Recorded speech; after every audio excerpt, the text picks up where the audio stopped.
Back here at home, the government shutdown is now the second longest in U.S. history, with both sides of the aisle urging the other to come to the table and get a deal done.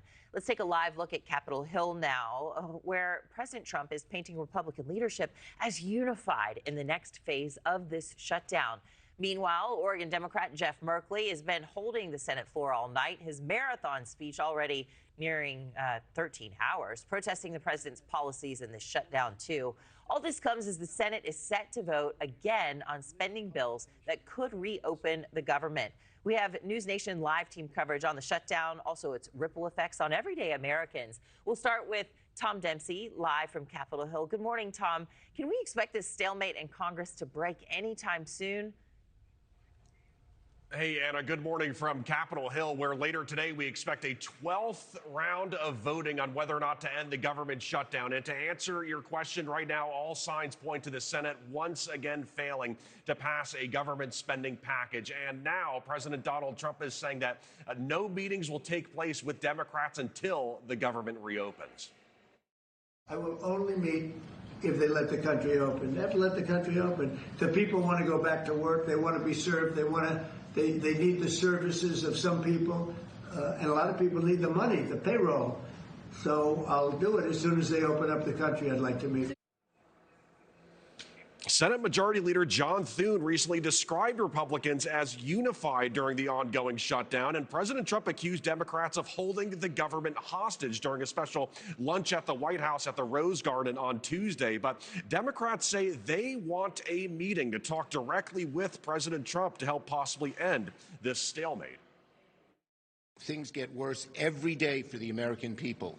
He should sit down with us, negotiate in a serious way before he goes away.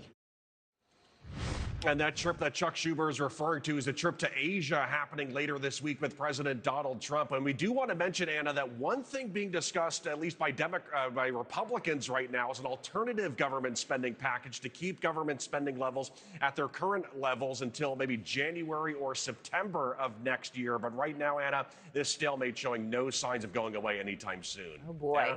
So what kind of relief is on the way for workers during this shutdown? Well, one thing that NewsNation was actually able to confirm and speak directly with Agriculture Secretary Brooke Rollins is about $3 billion being released for farmers across America, unfrozen. It was actually frozen during the government shutdown, but this is very much needed right now because Secretary Rollins telling us the aid comes from previously approved disaster relief for farmers. And this comes as the American Farm Bureau Federation is raising concerns about the shutdown, citing furloughs with the Agriculture Department and difficulties getting loans. We will also know, too, that tomorrow the Senate plans to hold a vote on providing pay for people like military members and other federal personnel working during the government shutdown. But here's the thing. Democrats are already raising concerns about that, saying that the bill doesn't go far enough and it doesn't cover furloughed workers who are not getting paid during the government shutdown. So, again, this government shutdown still going back and forth between both sides, Anna. Yep, and they're caught in the middle. Everyday Americans are caught in the middle, and they're wondering how they're going to pay their bills, some of them. Tom, thank you. Thank you for watching. Subscribe below and download our NewsNation app right now on your phone, and you will get fact-based, unbiased news for all Americans.